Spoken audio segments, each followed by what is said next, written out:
ఈరోజు మనం 10వ తరగతి విద్యార్థులకు వీడ్కోలు సమావేశాన్ని విద్యార్థుల కోసం ఏర్పాటు చేసిన మన 9th క్లాస్ విద్యార్థులు మరియు క్లాస్ టీచర్ అయిన రమేష్ సార్ గారికి ప్రత్యేక కృతజ్ఞతలు. మీ అందరికి కూడా, ఎందుకంటే మా అందరికి కూడా సంతోషాన్ని కలిగించినందుకు, అదేవిధంగా మా అందరినీ కూడా ఆనందపరిచినందుకు 9th క్లాస్ విద్యార్థులకు మరియు శరత్ సార్కు, రమేష్ సార్కు ఒకసారి మనం అందరం కూడా గట్టే సపట్లు కొట్టేసి వాళ్ళకి అభినందన తెలుపుదాం. Thank you sir.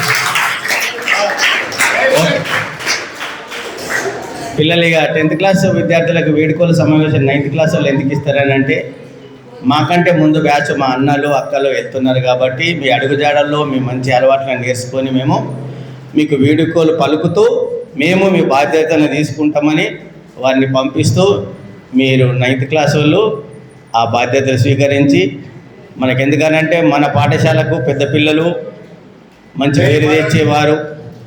ఇప్పుడు వెళ్తున్న విద్యార్థులు ఏ పేరు తెస్తున్నారో అంతకంటే మేము గొప్ప పేరు తెస్తామని 9th క్లాస్ వాళ్ళు వాళ్ళకు అభయమిస్తూ మాకు అభయమిస్తూ ఈ వీడ్కోలు పాట ఏర్పాటు చేసినందుకు మీ అందరికీ ధన్యవాదాలు.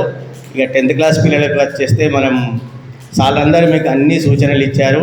అన్ని సబ్జెక్టులు మంచిగా రాయండి, ఎలా మెచ్చుకోవాలి, ఎలా ఉండాలి, ఎగ్జామ్ రాసేటప్పుడు హాల్లో ఎట్లా ఉండాలని సార్లు చెప్పడం జరిగింది, జీవితంలో ఎట్లా ఉండాలని సార్లు అందరూ చెప్పడం జరిగింది, మేడం చెప్పడం జరిగింది. మేడమ్స్ కూడా మీరు అందరూ ఆ విషయాలను కొద్దిగా పట్టించుకొని మీరు మంచి పేరు ప్రతిష్టలు తెచ్చుకొని మంచి భవిష్యత్తు ఉండాలి. ఎప్పుడన్నా కానీ కలిసినప్పుడు సార్లకు పలకరింపుగా మాట్లాడివ్వడం కానీ వాళ్ళకి విజయడం కానీ చేయండి. మాది 10th అయిపోయింది, మాకు ఈ సార్లు ఏంది, మేము గొప్పవాళ్ళు, ఎంత గొప్ప వాళ్ళైనా తల్లిదండ్రులు గురువులు గొప్పలే. నేను ఇప్పటికి కూడా మా గురువులకు ఇప్పటికి కూడా నేను చాలా విలువిస్తాను. వాళ్ళు ఉన్నారంటే నేను అక్కడికి వెళ్ళను, వాళ్ళు ఉన్నప్పుడు కూడా నేను వాళ్ళ ఎదురుగా నేను కూర్చోను. నాకు చెప్పిన గురువులు ఇంకా ఉన్నా కానీ వాళ్ళు ఎగ్జిట్గా స్కూల్ అసిస్టెంట్గా అయినా కానీ నేను ప్రమోషన్ వచ్చినప్పుడు నన్ను చాలామంది నాకు చెప్పిన గురువులు మెచ్చుకొని, అరే మేము కాలే కానీ నువ్వు అయినవరా మాకు సంతోషం అని ఎంతోమంది అన్నారు. కానీ నేను ఎప్పుడు కూడా వాళ్ళ ముంగట ఎప్పుడు కూడా గర్వం, ఇప్పటికి కూడా నేను గర్వం. మీరు కూడా ఏ విషయం సాధించినా గురువులకు విలువ ఇవ్వండి, అమ్మ నాన్నకు విలువ ఇవ్వండి. మంచి పొజిషన్ నుండి మంచిగా ఎగ్జామ్ రాసి మంచి మార్కులతోని మంచి నాలెడ్జ్తోని మంచి భవిష్యత్తును మీరే పునాదిగా చేసుకోవాలి. మనకెవ్వరు ఏం చేయరు. మనం నిలబడాలంటే మన కాళ్ళు మన చేతులు మంచిగా ఉంటేనే మనం నిలగలుగుతాం, మాట్లాడగలుగుతాం, పని చేయగలుగుతాం. అదేవిధంగా మీ తెలివి మీకే ఉంటుంది. ఎవ్వరి తెలివి పక్వం తెలివి మనకు ఎందుకు ఉపయోగపడదు.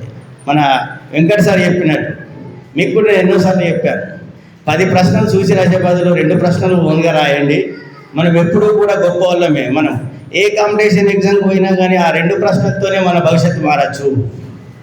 ఎన్నో ప్రశ్నలు వచ్చేసినాయి మనకు, ఎప్పుడో చదువుకున్న ప్రశ్నలతోనే మనం టాప్లోకి రావచ్చు. మనకి ఇంకోసారి చెప్పిండు, 94 మార్కులు వచ్చి 95 మార్కులు వచ్చినా కానీ 95 మార్కులు వచ్చిన సారేమో వెళ్ళిపోతాడు, 94 ఇక్కడ ఉంటుందంటే ఆ ఒక్క మార్కు కూడా మనల్ని మార్పు చేయవచ్చు మనం చదువుకున్న చదివే. అందుకోసం మంచిగా చదవండి. భవిష్యత్తు ఇప్పుడు 10th నేను మొద్దున్నాను, నేను డల్ ఉన్నాను, నాకు ఏం రాదు అనుకోకండి. మీకు ఎన్నోసార్లు చెప్తున్నాను, మీరు ఇంటర్లో కూడా చాలా ఎదగగలుగుతారు, మారగలుగుతారు. మార్పు మన అమిత్ సార్ చెప్పినట్లు మీద ఒక లక్ష్యం పెట్టుకోండి, నిర్లక్ష్యాన్ని వీడండి. మీరు ఎంత మట్టుకు మన నిర్లక్ష్యం ఉంటామో మీరు ఏ పనిలో కూడా సాధించారు. దిలీప్ సార్ చెప్పండి, మీకు మీరు ఏ రంగంలో ఉన్నా కానీ అభివృద్ధి చేస్తే మీరు గొప్పలు అవుతారు. అది నిజమే. ఎప్పుడు అవుతాము? కష్టపడితేనే. అదే నిర్లక్ష్యం చేసి ఏ పని చేసినా మనం వెనుకబడతాం. కాబట్టి నిర్లక్ష్యాన్ని వీడి మంచిగా కష్టపడి మీ అందరినీ కూడా మేము మంచి పొజిషన్లో చూడాలనుకుంటున్నాను. All the best. ఫస్ట్ అయితే మొదటి మెట్టు ఎక్కడానికి 10వ తరగతి మొదటి మెట్టు కాబట్టి మంచిగా పరీక్షలు రాసి మంచి మార్కులతోని మంచి నాలెడ్జ్తోని మన పాఠశాల నుంచి వెళ్ళున్నందుకు మీ అందరికీ కృతజ్ఞతలు. Best of luck. ఆ భగవంతుడు మీ అందరికీ కూడా మంచి మార్కులు. Thank you sir.